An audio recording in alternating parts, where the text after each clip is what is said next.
Hey everybody. Okay, so this is the story about my 5 seconds of fame, and literally it's about 5 seconds of fame. Okay, so my last job, I've been at my job for 24 years, and my last job before that, I worked at a zoo for 5 years. And what did you do? back in What did you do at the zoo? Well, I worked in the gift shop and in the front office. You liked it though? I loved it. It was a great time. It was the 90s on Panama City Beach. It was such a fun job. But it was kind of in the heyday of MTV coming to Panama City, and there were always like concerts, and there were like things going on with Panama City Beach during that time. It was great. It was like so much fun. And so one year during spring break, I was at work one day, and all of a sudden cameras and a camera crew came in with a group of girls, and they were doing like a spring break real world, and it was just a short little condensed version of the real world. And I think it was called Spring Break Undercover or something like that. And it followed a group of girls and a group of guys. Yeah, it followed a group of girls and a group of guys just throughout like the course of Their spring break.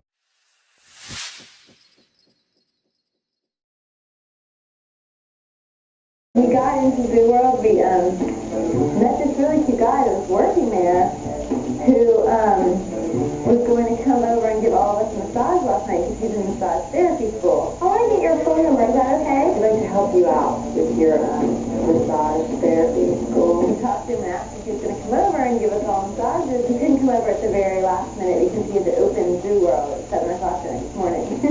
I'm in love with them. You can be love with And one of the girls, this real pretty blonde girl, I can't remember her name to save my life. I want to say it was Whitney, but I may be wrong. And they were all very sweet, but they wanted me to go out with them, like go out that night. Here's the thing. I had a boyfriend. I had a boyfriend. It was before I had met Rick, and my ex and we were together for like 3 years. What year was this? Was this 95? 94, 95? Maybe. I don't remember. I think I watched it on TV. Well, I have it. I'm gonna You'll throw I'll put it in with this. Although I swear to God, if I get sued by MTV, I may have to I may even have to put some of it without volume, because there's like some songs on there too. Like No Doubt has a song on there. Every time what is the song? What is it? Just a Girl, isn't it? Isn't it I'm Just a Girl? Isn't it that song, that Gwen Stefani No Doubt song? I have no idea. Anyhow, getting off track. But I've watched the video so much that every time it comes on, even at work, I'm like, oh my God, that's that song from that video that you were in. Well, anyhow, okay, so anyhow, I'll put it all up. Okay, they wanted me to go out, but I had a boyfriend, and I had to did I have massage school the next day, or I had to open the zoo the next day or something? And so I just kind of made my good excuses as to why I couldn't do it. And anyhow, so we talked, and it was cool, and then they left, and it was no big deal. And then, so that night I was over at my boyfriend's house, and we were watching movies and laying on the ground. I had this red, I know this for a fact, I had this red plaid Tommy Hilfiger shirt on, long sleeves, and I was laying all over the ground watching movies that night. And I'm hospital corners, I don't like to be wrinkled. If we're ever on our way somewhere to a wedding or something, I feel like I'm trying to lean forward, because I can't stand having a big wrinkly back on my shirt. I hate wrinkles, and I'm real fidgety because of it. And but I get out to my car, and cell phones weren't even like what they are now back then, because this was early 90s. But I get a call. I didn't carry it in with me to Alan's. It wasn't even Alan. No, it was Mike. No, it wasn't. It was Alan. Are you sure? I'm 100% positive. I was at Alan's house, the house on 4th Street. I was in that house. Yes. Yes. Okay. So I like that you tried to correct me about my history. Are you kidding me? No, like I've got a memory like I could stalk somebody. Yeah, it's a And, really, but it's like kind of like useless stuff. It's 100% useless. Useless information. Except for when it comes to this. Okay, so I didn't carry my cell phone into Allen's, but when I got back out to the car, I had all these voicemail messages from the producer from this show, and they're like, Joe, you've got to come out here. There's nothing going on. It was kind of a colder spring break, and so like it was, and they were kind of early. They were like 2 weeks before like real spring break, and so there wasn't a lot going on. They're like, we're at a bar and there's no one here, and it was kind of cool. I mean, that's why I was in a long sleeve shirt, and there we go. I mean, really, and they're like, you've got to come. We'll give you concert tickets. We'll give you backstage passes. Whatever you want, come. And honest to God, I didn't want anything, but I thought, all right, fine. You know what? I'm going to go. Why not? No, I'm going to go. Okay. So I go and I walk in and I see the girls and they're like, oh, hey. But then like the camera catches that I am like seeing them and they're seeing me. And so we totally had to redo it. Like I'm pretty sure we had to redo it. And, so it's like, hey, you know, okay, so we hung out. That and wasn't we drank. awkward. I know, it was stupid. We hang out and we drink and we like, you know, we're on the dance floor and I hate to dance.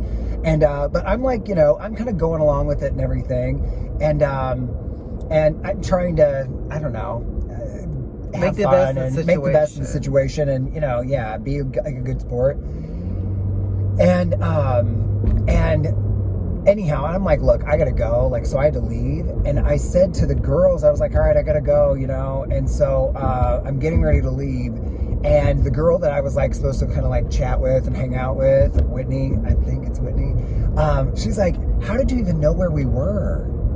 And I'm like, oh yeah, your producer called me and said it was really dead. Cause I'm like that dumb that I like, basically I'm like, I don't know, trying to be honest. I'm like, yeah, your producer said it was really quiet. So I thought I'd, you know, just kind of help out. And so I came out and they were so mad that they were like, the whole show, the premise of the whole show is that it's supposed to be real. And it's like, you know, this is like reality before it was real reality, really, you know, I mean, it's not like it is now.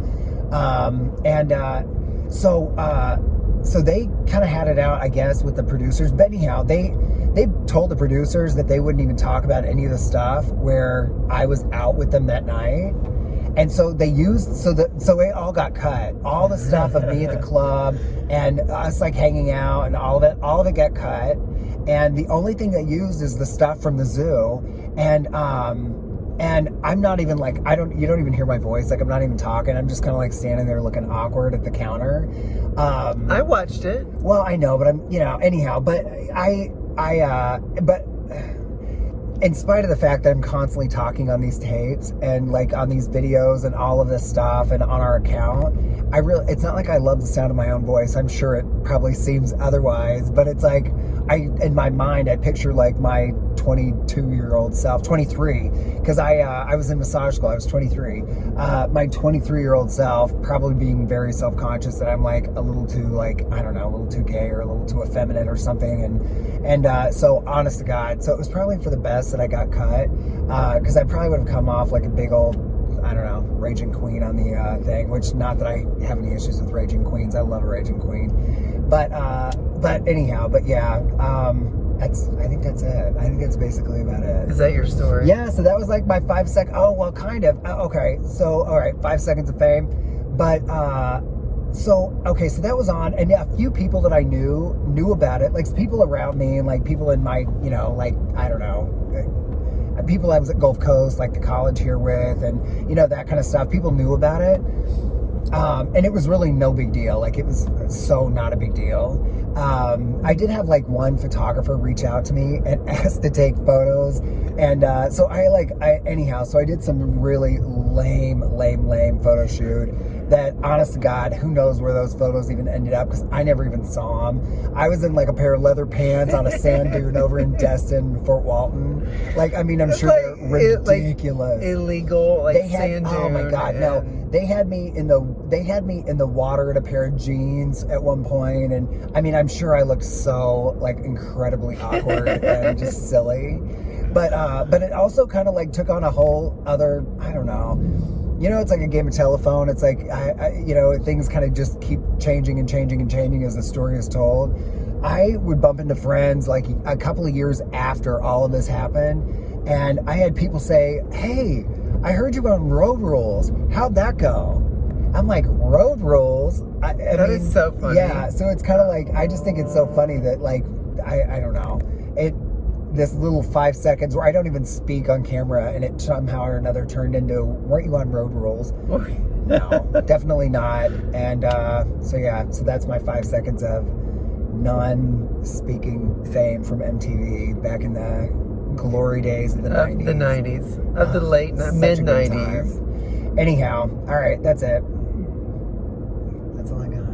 I don't have my 5 minutes. I think this is your 5 minutes. This is your about. 5 seconds, not even 5 minutes. I don't It's have like anything to talk 5 about. For more pics, posts, and videos, subscribe to our YouTube at Joe and Rick, Our Life in Video. Find us on Instagram at Joe and Rick _ Our Life in Pics, or Facebook, Joe and Rick, Our Life in Pics, or find us on our blog, Joe and Rick, Our Life in Pics.com. And have a great afternoon. Thanks for watching.